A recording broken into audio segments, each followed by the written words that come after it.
Hi, everybody. This is Ann Patchett at Parnassus Books. Thank you for listening to Parnassus Presents. Your support allows us to keep bringing you fantastic events. So please consider purchasing a copy of tonight's featured book at the link below. We hope you enjoy the event, recorded live from the Parnassus stage.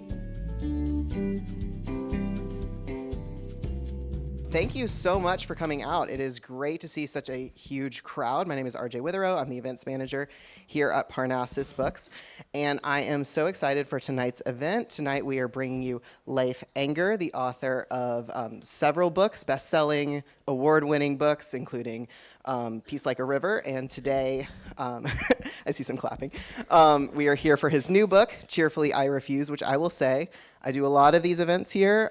It is rare that I've already read the book and fallen in love with the book, but that is true tonight. I loved this book. I hope everyone who hasn't read it yet loves it too. And join me in welcoming Leif.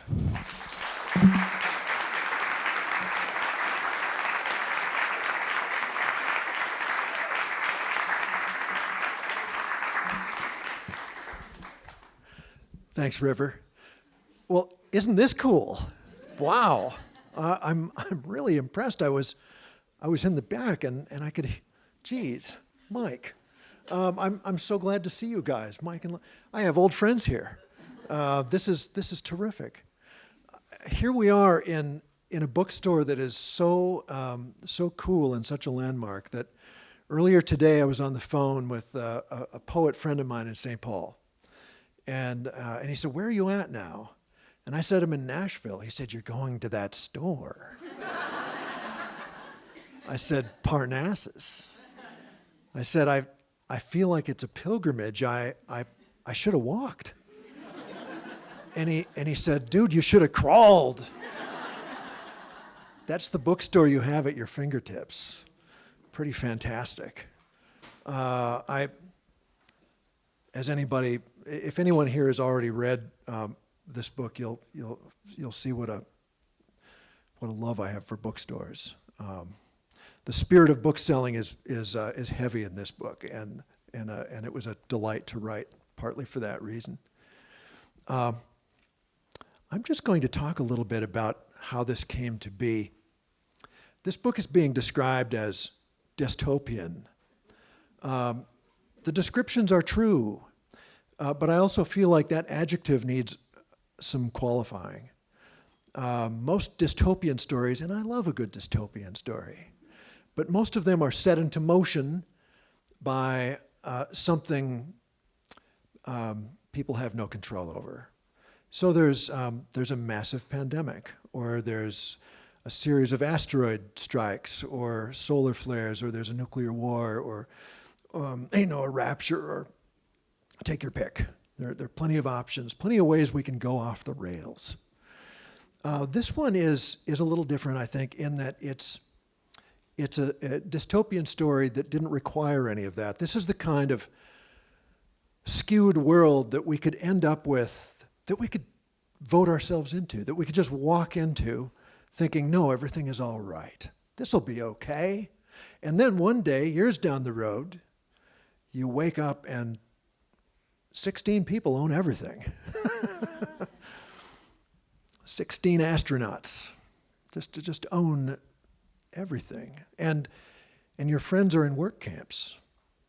And yet, nothing in here seems all that unlikely, which was something that my wife was talking about. After she read the script, before I send it off, Robin has to read everything. My sons have to read everything. My brother has to read everything. Only then do I send it off. But all of them said, "This doesn't seem terribly unlikely." I said, "Did it depress you?" They said, "Well, oddly, not really." And here is why I don't think the book is as bleak as my description makes it sound.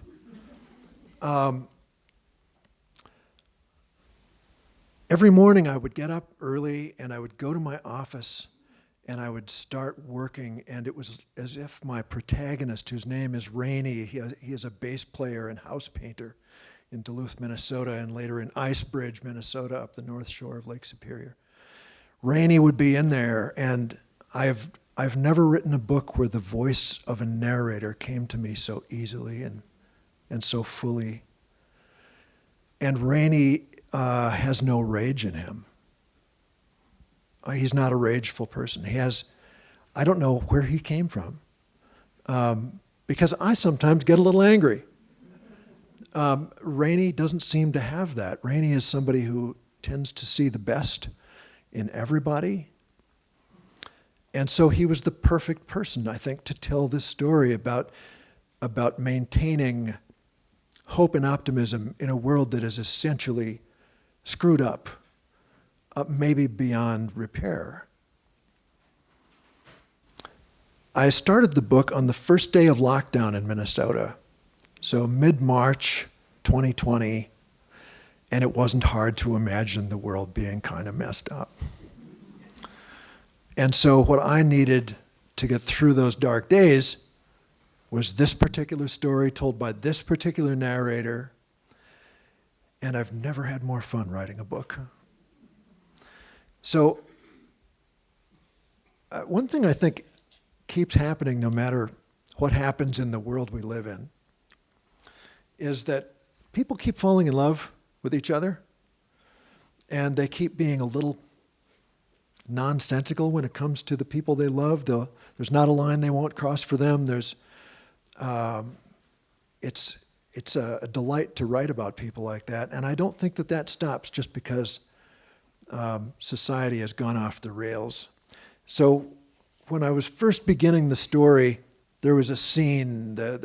A book for me always starts with one particular scene, an interaction, and I'm going to read you the one that was the first thing that I wrote the first day I started. And Rainey is telling this story about when he was a younger man and he met the woman he would marry. By age 28, I was working as a house painter and sitting in with 2 or 3 tavern bands in Duluth. At noon one winter day, I left my job detailing a stucco high-ender with hardwood moldings and a crenellated roof like a battlement. Embarrassed to eat near the meticulous homeowners, I strolled a few blocks to the library for a covert lunch and a study carrel. The carrel was around the corner from the help desk, where a woman with a quiet, radiant voice explained technology to ancients. There didn't seem to be any non-ancients in the library that day, only her at the desk and me who just wanted a warm place to eat a cheese sandwich. Crane as I might, I couldn't catch sight of her, which only made her voice more arresting. The library had recently scaled back its services, and there was a long shuffling queue waiting for assistance. What happened to their online therapeutics? Why had their credits been refused? Their inquiries were nervous, angry, imperious, frightened. Her voice in reply was low and melodious. It settled them, reminded them they were in the right place. I hadn't felt anxious at all sitting in my carrel, yet I too felt soothed by her delivery and shut my eyes to listen almost right away. It became impossible not to imagine hearing that voice morning and night, a voice that was the opposite of panic. On my way out, I tried again to glimpse its owner, but she was obscured behind a mammoth, gesturing clergyman filing a subversive materials complaint. Same carol next day, another cheese sandwich. I went back, hoping to hear again that easy, low music, and sure enough, there it was, addressing the agitation and the pain of the fearful. This time I sensed a trace of humor or affection down inside her voice. Again, I was stirred by a nameless melancholy, by envy for those who lived within that frequency. I didn't think of it in those words. Picture a voice like a river's edge, where the water turns back on itself, orbits quietly, proceeds downstream in laughter. This time when I left, she had gone on break. Again, I was denied the sight of she who had beguiled me. In later visits, I paid attention not just to tone, but to content. Pulling books as camouflage, I took a carrel nearer her desk, though still out of view. She did far more than direct people to charts and information. She had a way of answering unasked questions, finessing and adjusting her recommendations, history for the ambitious, novels for the lonely, poetry for the heartbroken. All of it a lettered world alien to me. I began to take notes. "Dickens," she replied in a near whisper to one request, and "Dickens," I wrote in stub pencil. Why, you ask? How would I know? When a flame is lit, move toward it. Titles, authors, barely floated notions. Whatever she said, that's what I scribbled. I didn't yet know the word oracle, but she had that smoky appeal. There seemed no person she couldn't understand, no question too dead to resurrect. She told a bored girl about a 16th century poet whose goal was to read everything ever written. Think about that. The girl did not believe her, but I did. Apparently this poet went blind in the attempt. Luminous is another word I didn't know. I finished the affluent stucco, but kept eating in the library. By now, I had effected a nonchalant stroll past the information desk and found, to my increasing turmoil, that even beyond her bewitching voice, I wished to look at her forever. Her twisty dark hair fleeing its restraints, her wine-dark river's kiss of a birthmark. Chancing a single casual glance at her green eyes, I got an impression of curiosity and wit, and maybe a little mockery zipping around back there like fireflies. In desperation, I acquired a notepad and ballpoint and expanded my use of the library to actual books. Dickens turned out a hard go. Twist? No. The beatings go on, but I stuck with it. Next writer on my scrappy list was this woman, Connor, whose people were confused and malformed and placed in the world as if by the god of cruelty. I could hardly bear those stories. Yet linked together, they became a rope ladder. You climbed with knees and elbows out of whatever dragged you down. After this, I seemed to enter a zone of madness. It's a blur now and was then. I couldn't afford not to work, so to sustain the madness, I worked badly, falling into books while latex congealed on my brushes and rollers. Not everything caught, but some did. I loved the crazy fight where Beowulf goes hammer and tongs with Grendel in the longhouse, gripping the monster's arm like the world's first clamp and finally tearing it off, hairy shoulder included, and hanging it in the rafters to drip. Holy smokes!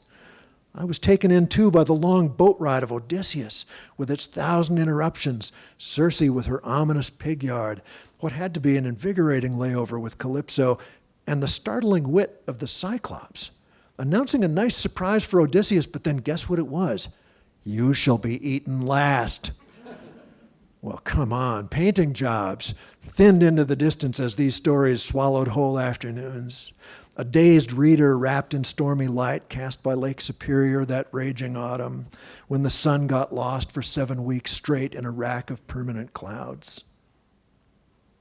I banged and barged through dozens and hundreds of books discovered in my eavesdropping sessions, not just adventures, but also poetry, sweet Jesus, by Greeks and Brits and Japanese whose silky names I never can remember. Did I understand it? Not by half. But when it thunders, you know your chest is shaking. These thieves and lovers and wandering poets, what big lives they had. I began watching everyone I met for secret greatness. I read about vanished glaciers in books of scorned science. Then a monograph by the raging climatologist Holloway, who predicted Lake Superior would shortly warm enough to yield bodies that had lain on the seafloor for centuries. The navigators, cooks, and ancient braves, the unlucky swimmers of antiquity, and sure enough, Holloway hadn't been gone a decade before these dead began coming ashore, washing up in the shallows, waxy and gaping in their period clothes, frightening children on the beaches, and once tripping up a fleet of racing yachts as they foiled to an upwind mark. After Odin traded an eye for knowledge, I had 8 days of sympathetic response where my own left eye went dark. Recalling the poet gone blind in his zeal, I considered taking a breather, but by then was deep in the tale of a minotaur who falls for an American waitress. I couldn't bear the suspense. Would they find happiness together? I bent down to the pages with my solo eyeball blinking constantly to keep from drying out. Reaching the end, I discovered I still had both eyes after all. They both worked fine, and in fact were full of tears.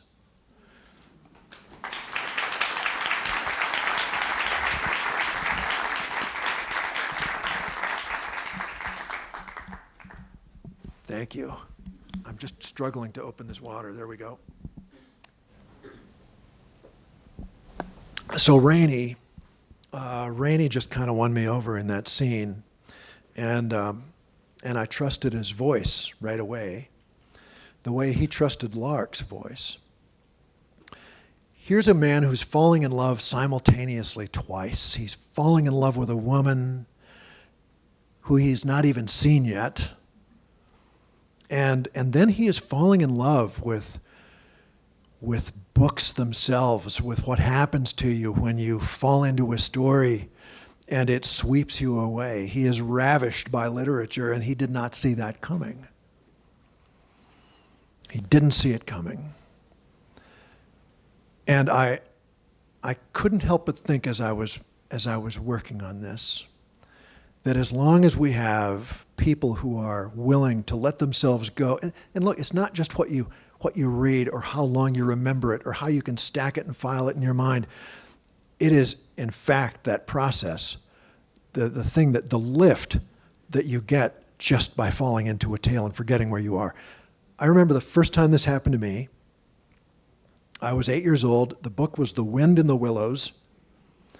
And what I remember is just going to my room. I had probably been sent there. And opening this book that I sort of knew about from my third grade teacher who talked about it and eventually read it aloud to us.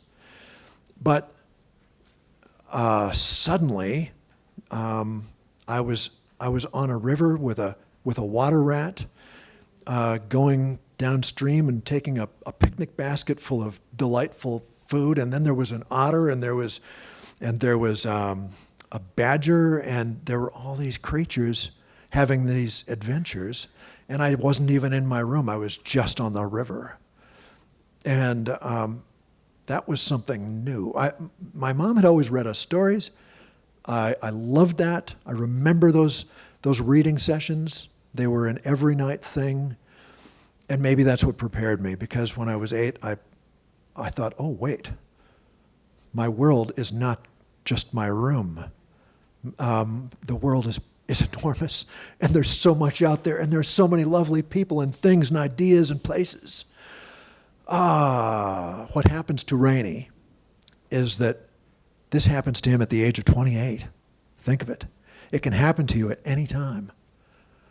And for him, what happens is it enlarges his horizon, it widens his world, it activates his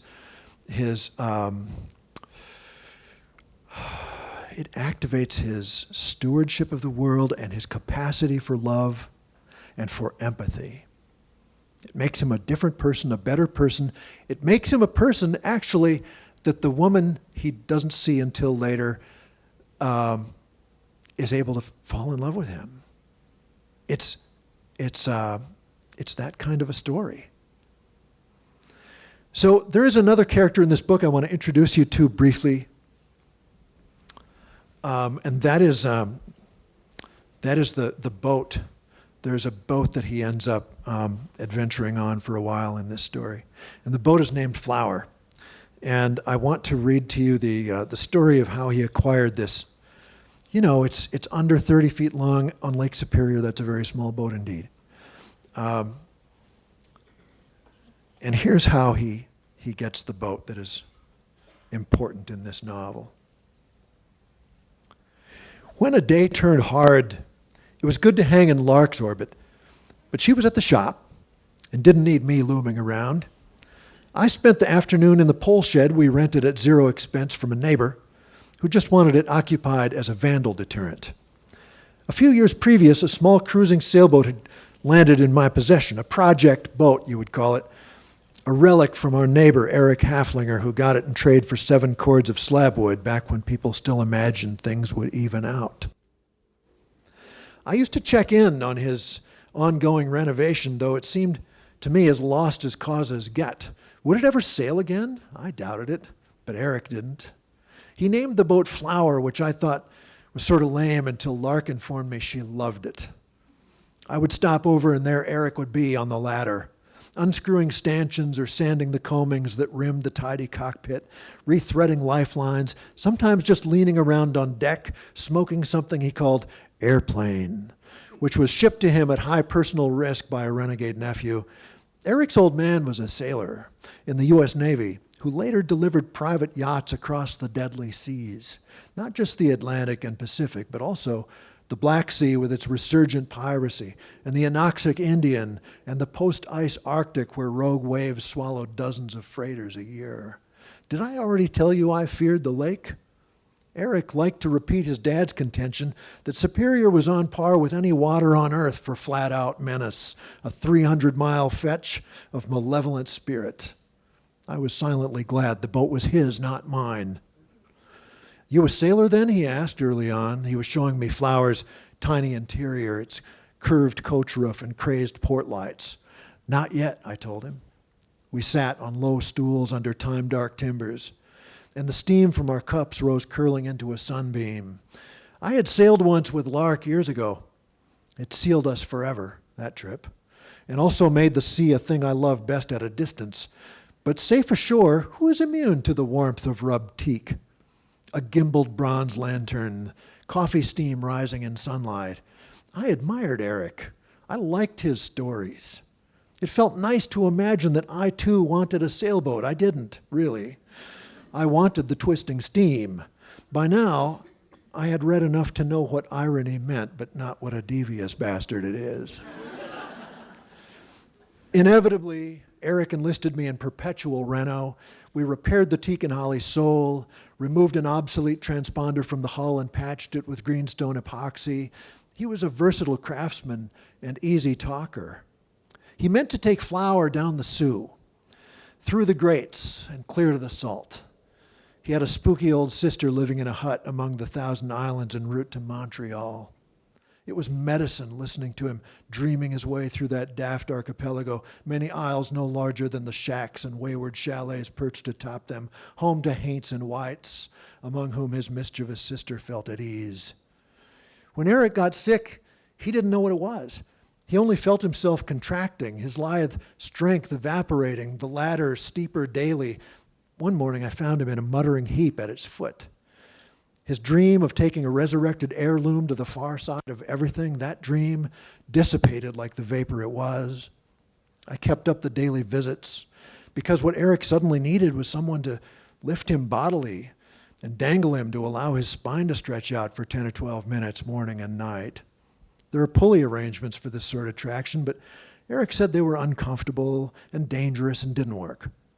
As the months passed, he got lighter. A time came when he didn't want traction anymore, but still wanted company. To the end, he asked to be carried out and set down in a chair by the hull to smoke and talk about his dad and his sister. It's not easy to make a friend, let alone lose one. When I told Lark he had offered us the boat, she said yes. By all means, accept. Let him thank you in this way. So Eric wrote a one-page will. There was my name in hand script, artless as a boy's. I had to turn away. I miss Eric. I used to wish I had told him about my lone sailing trip, the one with Lark. I don't know why I didn't.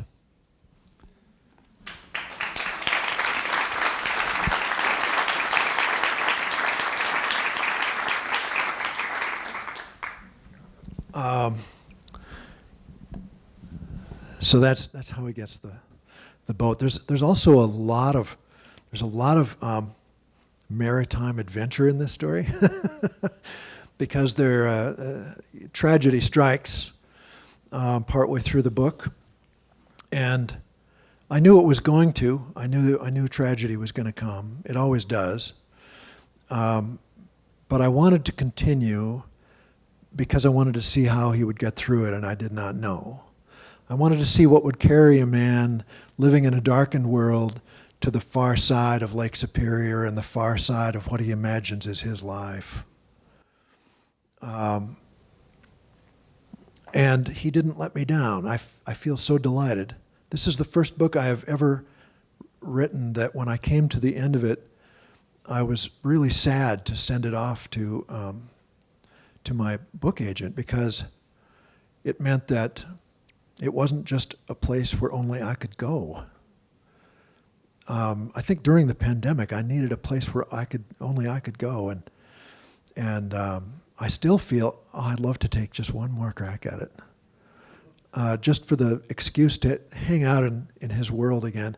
How strange is it that a man writes a dystopian story about the future in which everything is upside down and climate change has done some bad things, and everything is run by a few rich, powerful people, and churches are run by warlords, and yet I love that world, and part of me wants to go there.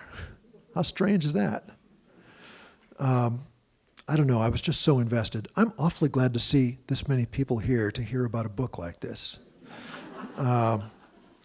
At this point, I think we ought to just open it up. If anybody has questions they'd like to ask, or observations that they would like to make, or unresolved anger issues, I am here. Yes. As you're writing a book that's described as dystopian, how easy was it to pick that particular opening reading to read in bookstores? To people, to read a passage about loving books to people in bookstores? Oh, well, of course. I mean, that's, yeah, I mean, I didn't have to think twice about that. I mean, look, bookstores for me, because I lived so long, so far away from good bookstores, I don't take them for granted. It was only 5 years ago that Robin and I moved off the farm and into Duluth, and the farm was a lovely place, and I enjoyed living there. But to get to a good bookstore, we had to drive 90 miles. And it was, not that it wasn't worth it, it totally was, but how nice is it now to live in a neighborhood in a small city that has more than one good bookstore. There are kind of good bookstores around every corner. My next door neighbor owns one of them. It's remarkable. It's fantastic, and I feel lucky every time I go into one of them. Yeah, no, that's what I had to read for sure. Yes. Who would you say some of your authors were that impacted your writing? Either as a young man, or elementary, or even older, college, or young adult. Or now, yeah, right. Yeah, I don't. That kind of formed you at a younger age, I guess. I would say Robert Louis Stevenson was early on. Kenneth Grahame, of course, with Wind in the Willows. Although that's not really a style I can emulate, because I don't know, he was just doing a magic thing there for young kids, which I have not attempted. No, certainly Stevenson. A little bit later, Charles Portis. I remember reading True Grit for the first time and going, "Oh my goodness, what is happening here?" I had just never seen anything like that. Life-changing. And not just True Grit, really all of his books. Even the ones where nothing really happens or makes all that much sense, I'll just read it for his dialogue. Just read his prose. I mean, brevity is the soul of wit, and you realize with Portis that I don't know if he just thought in these short, quick, brilliant sentences like drops of sunlight just hitting. I don't know. Whatever he did, I'll never know, but I love him. Yes, sir. I don't know if you can answer this without giving away some plot for those who haven't read the book. Okay. But why did tragedy have to strike? Why did tragedy have to strike? Why does it ever have to? It had to strike because I wanted to see what a man does in that situation. The world itself is a little bit of a tragedy for him in that time and place. And then to see it get much worse, I just had to see what he would do. I had to know how he would respond. I had to know if he would still be himself, if he would still be good. Rainey is kind of a big, bumbling bear in a way, but he's good. He's not the smartest man in the world, and he will tell you that himself, probably in beautiful language. But he's good. And I loved writing about him, and I hated to see him in torment but I needed to know, is he good all the way down? And to find out, you'll have to read to the end. Yes. You're from Minnesota. Yeah. Matthew's coaching over, our book club coordinator here at Parnassus. Yes. From Minnesota. Yeah. I'm from Iowa, which is otherwise known as Baja, Minnesota. We always hear about Southern literature here. Yeah. And I'm curious if you regard yourself as a Midwestern writer, and if the answer is yes, what does that mean to you? Well, that's a great question. What is a Midwestern writer? First, yeah, I do. I'm a Midwestern writer. There's no getting around it. It's not really what I wanted to be because it didn't seem very romantic when I was growing up. You know, when I was in high school, I remember being given books. I had one of those fantastic high school English teachers who had like a private shelf of books. And if there was a kid that really loved reading, she would sometimes say, "Hey, try this one." And man, that's the kind of English teacher you have to have if you're a certain kind of high school student. She gave me books by like John Updike, and so I was reading Updike and Mailer and some of these really kind of spiky East Coast writers, and I thought, wow, yeah, that's kind of where it's at. And then later I read some, like California writers, and I just felt like, man, I just better move to a coast so I can be, a real writer. But the Midwest has always had great writers. Hemingway came from the Midwest, and Fitzgerald was in St. Paul for several years, and we've had, and we still have so many good writers. I think what makes us Midwestern is maybe a sense of first geography, landscape, what the sky looks like over the Midwestern states. You can never get away from that. And I think it also maybe engenders a little bit of, maybe a little bit of defensiveness, which I think I have a little bit. I don't think it defines my work, but I can be a little defensive. I think it makes you someone who doesn't expect, whose characters maybe aren't expecting acclaim. Part of this is that so many of us hail from Scandinavian stock. So my people came from southern Norway in 1893. And, I think that I was raised the way all Engers were raised, which was when you get to be about 4, your mom says to you, "Don't be a big wheel." The first thing I remember hearing. Apparently I had said something to get attention, like in church or something, and Mom was pretty irate because I had been a big wheel. There's a thing called, what's the word? I've lost it. It'll come back to me. There's a special word in the Norwegian tongue that basically, oh yes, it's janteloven. The janteloven are the laws of Jante. And in Jante, there are 10 laws. The first one is, don't think you're important than anybody else. You're not more important than anybody. That's the first law. The other 9 are just like it. And then there is an unspoken 11th law of Jante, which is, don't think there aren't a few things we know about you. And I think that janteloven largely defines the Midwestern writers that I have known. Isn't that strange? But people came from Scandinavia and they kept moving across the country until they got to a place that looked familiar, and there they stayed, and that was Minnesota. Garrison Keillor has talked a lot about that, and I think it's true. Yeah. Yes? Someone that's married to a creative, how long in your marriage did it take until you received feedback from your spouse about sharing something so vulnerable as, like, she's a creative, and what she shares with me when we first married, I hurt feelings a lot because I Yeah. was giving feedback. So, like, how long did it take? That's a really good question. Yeah, we've had that happen too.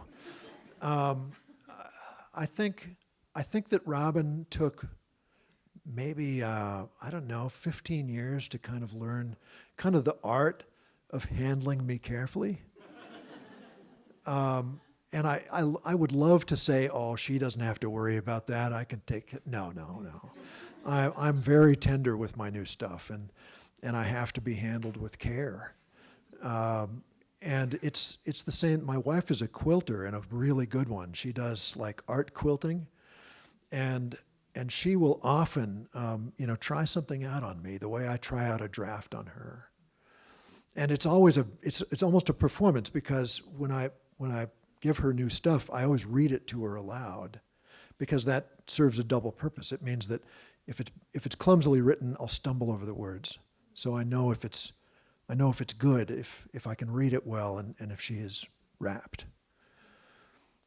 But boy, if she looks away, if she doesn't maintain eye contact, if she God forbid looks out the window, then I like, what's that? You don't like it, do you? You don't like it? No, I have a stupid ego when it comes to that. But I try, when she shows me the work she's doing on quilts, I've become really good at like understanding how colors work together, and knowing the difference between an all-over quilt pattern and a specialized quilt pattern, and I can speak the language now, and that has really helped, because before I don't like it, but I don't know why, and then she would get frustrated with me, and she'd teach me some lessons about color and design. Took us a while, man. You're younger than I was when. Look, we're still working this out. I'll just say that. Yeah. Mike, you had a question. I wondered when I was reading Cheerfully, I was thinking. I came to the character Saul, S-O-L. Yeah. The young girl. The young girl that comes along with Rainey. Yeah. And my mind doesn't work right sometimes. And I immediately went back to Peace Like a River and the young cowboy poet Swede. girl, Swede. And I thought, Yeah. where was there some thought that Saul was another iteration of a Swede, or do they both come from the same place? I think that there are probably, they have some similarities in that they're both fearless, I think. I think they're both brave young girls who want what they want, and they're going to do what they need to get it. I think they both have kind of the hearts of saboteurs, which I kind of adore about kids that age. They're very different in that Swede was preternaturally verbal and writing rhyming poetry at the age of 9, which some people took issue with, like a girl couldn't do that, but no, she could. She totally could. She did. But Saul is illiterate, like most people are in that world. She fears pencils, papers. There are scenes late in the book where Rainey is trying to teach her to write her name, and it's difficult. She doesn't want to do it. She doesn't want to touch the pencil because she fears it. So, I mean, they are. Maybe if Swede had been born in that age, she would have been like Saul. You're probably right. They probably come from the same place, Mike. Yeah. I sure enjoyed writing them both. Swede was the best part of Peace for me as the author. Anytime I didn't know what to do, I just let Swede onto the page, and she took care of the problem. And Soul kind of had that effect on me in this one for sure. Yeah. Yeah. Yes. You've already answered a question about the authors who influenced you as a writer. Yeah. Who are the authors you like to read today? Not necessarily contemporary, but who do you like to read when you're not reading Leif Enger? Well, first of all, I never read Leif Enger. You can't. You just you just can't read your own stuff. But I'm reading a great one right now that is brand spanking new, and I'm 2/3 of the way through. It's called James. It's by Percival Everett, and what a knockout! I didn't know who he was. How did this happen? This is his 24th book. How did I not know Percival Everett? Where is it? But I'm so grateful because now I've got a whole deep backlist of his I can dive into. What a talent he is. Let's see, who else do I love to read? I go back and revisit certain ones, and you can kind of tell who's had an impact by who you reread. And for me, that is Charles Portis. It's certain books by Larry McMurtry. Less the Lonesome Dove ones that he is especially famous for, and more the sort of Thalia, Texas novels, The Last Picture Show, and Texasville, and Dwayne's Depressed, and a few others. I go back and read them simply because there's no getting away from his voice, especially when he's writing in first person. Oh my goodness, you're just somebody else when you read him. I adore that gift. And I've discovered lately a woman named Tove Jansson. Has anyone read Tove Jansson? She's most famous for the Moomin Troll children's stories. Scandinavian writer, lived in the Finnish archipelago, wrote a terrific novel called The Summer Book. And it's the story of a girl named Sophie growing up summers with her grandmother on this island. And it's not a thriller. It barely has a plot, but it's so beautifully written with characters who are so real with all of their little vanities and their arguments and their love for each other. I am entirely captivated by Tove Jansson. So to check her out if you can. Yeah. Yes? I met you about in 2003, right after your book was published. We were at the California Festival of Writing Innovation. Oh yeah, that was a big deal. Your book was a big deal. Yeah, that was fun. At the time, and I was acquiring for Thomas Nelson, which was part of Harper Collins. Ah. We were all asking when's the next book, when are you going to publish the next book, and Right. I wanted to be your editor. The first question is, what took so long? I'm so glad it's here, but what happened to the time between those times? And also, of course, Peace Like a River has a lot of spiritual journeys, and Yeah. it's just a beautiful story for that. And so, is that, I haven't read this, of course, is that also part of this book, and is that part of how you, the spiritual kind of part of it? How can you speak to that? Sure. Yeah, absolutely. The first question is that I published a book in 2008 called So Brave, Young, and Handsome, which is a Western. And then I published Virgil Wander in 2018.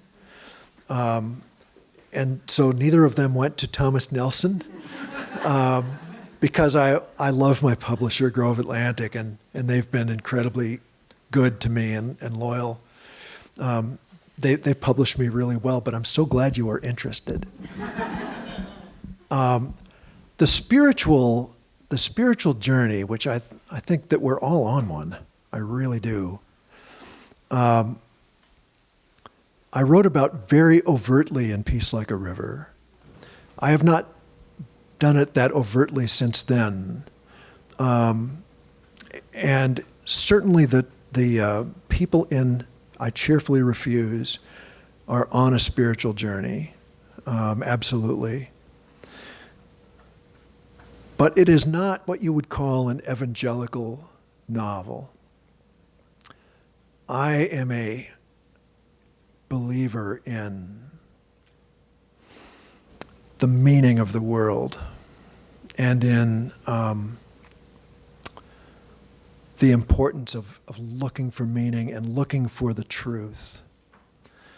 But I don't really trust the evangelical impulse That is the impulse to say, here's what worked for me and it will work for you too. I don't really trust that. I think that it doesn't mean badly most of the time. Sometimes I think it does. But I think what it can do is fall easily into the opposite of humility. And so in order to maintain my own humility, I want my spiritual journeys to feel open. I want my characters to be going largely in the same direction, but not necessarily by routes that are exactly the same. I have come to fear the impulse that says, my way is also your way, and it better be. So for now, that's all I'll say about that. Yes? You mentioned kind of an awakening at 8, and then you talked about an instrumental teacher in high school. Yeah. I'm curious about college. Were you, what, if you majored, if you went to college? I don't know. I went to language from your first reading. It's kind of, that just popped into my head. Oh, thank you. You can't just do that on the job. Yeah. No. Look, I forget which famous writer said, easy reading is damn hard writing. Somebody famous said that, and I can't remember who. I went to Morehead State University up in the Red River Valley of the North. And just a state school. It's cheap. It was good instructors. I came from a little sort of farming / resort town in western Minnesota, Osakis. And so Morehead was 2 hours away, and it was accessible. I could get there and I could afford it. And then when I got there, maybe because I had a protected childhood, I don't know, but I felt like I was at Oxford. I mean, I would go up to the English department, and some of the professors were like published poets. They had been published, and they walked around just looking so cool. I mean, they were just covered in just deep wrinkles, and they wore cowboy boots, and they looked like they might kill you, and they were just, I just adored them. I worshiped the ground they walked on, and I would do anything to try to impress them. And so I would write papers. I had a wonderful professor named Rufus Bellamy, and Rufus was one of these guys who his glasses were always like this, and kids made fun of him. He always had a huge bottle of Black Tower on top of the papers that he wasn't grading, just a big bottle of wine in his office, and he'd go in and he'd look up at you and he'd say, well, Mr. Enger, what do you want? And I'd try to engage him in conversation. But what was so great about that is these guys were really, and I say guys because most of them were men, but not all. There were also one of the most brilliant literature teachers I ever had was named Mary Pryor. She was about this tall, and she was 70 when I first had her. She had just white hair, and she rode her bicycle in Morehead, Minnesota, all year round to work. And she would appear, and then she would come in. She was like an elf. She was like and I remember the first class I took from her, which was an English literature class. And the first thing that we were going to read was Sir Gawain and the Green Knight. And I don't know if you've read that, but here's how it begins. And this is what Mary did. She opened the book and she read to us aloud. She didn't even introduce herself. She didn't say, I'm Mary Pryor, you can call me this. No, she walks in, she glares across the room, and she opens the book and starts reading from Gawain and the Green Knight. And what happens there is King Arthur and the knights are sitting around, and they're it's like New Year's Eve, and they're feasting and they're drinking and they're telling stories. And in the midst of the revelry, the door of the hall slams open, and a big horse rides in, just a monster horse. And on top of the horse is a green knight. He looks like he's made out of trees. He's the color of ferns, and he's just fearsome, and he's huge. And he says, "So, the famous Knights of the Round Table, I've got a challenge for you." And everyone's kind of weirded out because they're, look, they're probably fairly drunk by now.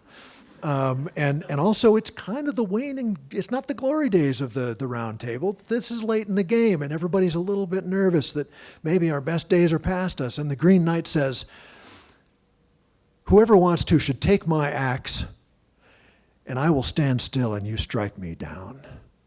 And if you kill me, you've won. And you'll never see me again, but if I live, then you come to my chapel in the woods 1 year from today, and I take my swing at you." And so the knights are like, "Who's going to do it? Who's going to take the swing?" Arthur gets up, but he's kind of creaky and old, and they're like, "No, King, don't do it."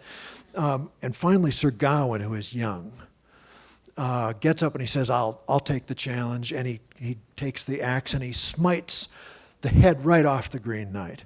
And then you all see it coming.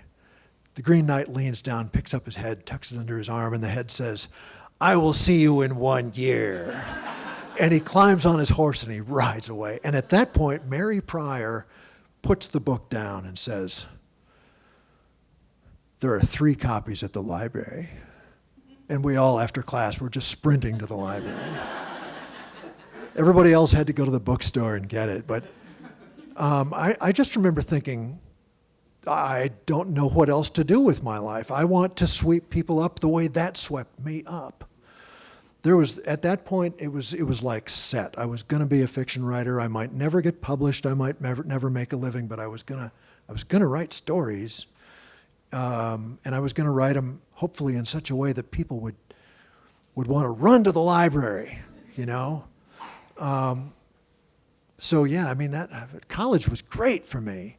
Nobody says, "Yes, I went to Morehead State." I mean, it's not one of those schools where you say, I graduated from this prestigious program, but it was dynamite because the teachers loved what they were doing. And now my older brother Lynn, with whom I wrote a bunch of mystery novels when I was in my 20s and Lynn was in his 30s, is a professor there and has been for decades. He is now one of those great profs that sort of stalks around the campus. And I'm so proud of him. I couldn't be happier that that's what he's doing. He's also writing good novels. You should check him out. Yeah. Yes? We were both talking on the way here and for a long time that we love the juvenile characters that you've written, like Swede and Saul. Would you ever, or do you have plans to write any juvenile fiction? You just write the children so well, so... I have thought about it. I have thought about it. I have no plans to do it. But I think it's probably a safe bet that anything else I do will have interesting kids in it. Because kids, man, look, Jim Harrison used to say that the most interesting people in the world are the very young and the very old. I think he was absolutely on it. Those are the interesting folk. Everybody's interesting, but they've got a leg up on the rest of us. So yeah, I mean, I have another book in I've got 2 or 3 more that I really want to get down before I'm done. And so far they are not children's books, but I would be open to it. One of the greatest of children's authors is a Minnesotan, Kate DiCamillo. And I've met her one time and she said something that kind of helped me when I needed it. Peace Like a River was in the past, and I was really struggling to write a second book. And I ran into her at a book event in the Twin Cities, and I just told her how much I admired her work, and I loved, Despero and some of the other ones too. And I said, "How do you keep doing this at such a pace and with such quality?" And she said, "Look, I don't know about the quality." She said, I very well might fail at this, but it's not going to be because I didn't show up. And that was such a beautiful thing to hear because I was so, Peace Like a River was a big success and that was really fun, but it also, I had never felt pressure like that before. was like, man, what is he going to do next? And I felt this coming from places I never expected it to come from, and it was. I'll always be grateful for that book piece, but I didn't love that pressure. I just wanted to hide. I wanted to just stop, and just let people forget about me. And then after she said, "I'm going to show up. If I fail, it won't be because I didn't try," I thought, that's beautiful and simple, and that really kind of gave me what I needed to keep going at that difficult junction. People are always saying cool, helpful things just when you need it, you know? Yeah. Yes? So if you were at that junction and you didn't know what to do, how did you come up with Virgil? I mean, he was just the most miraculous person all of them were. Oh, yeah, thank you. Well, when Kate said that to me, it was the Western I was working on, so it was Monty and the people that he was with. A little bit of the same thing happened to me with Virgil Wonder. And actually, wow, I'm letting you in on something here, which is that this isn't super easy for me. And that's why it always takes me so doggone long. But I wrote Virgil, I finished it 5 years before anybody else saw it because I threw that draft away. I mean, I just threw the thing away.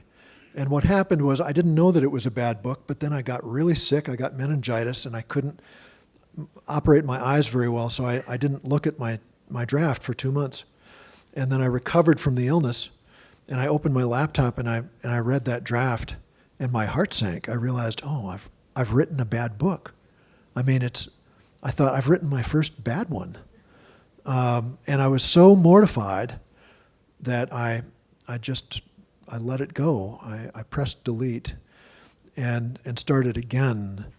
And Robin said, well, you're going to keep a draft, right? Just so you, no, I didn't keep a draft. I did keep certain ideas from it. I kept the movie theater. I kept that lovely old theater.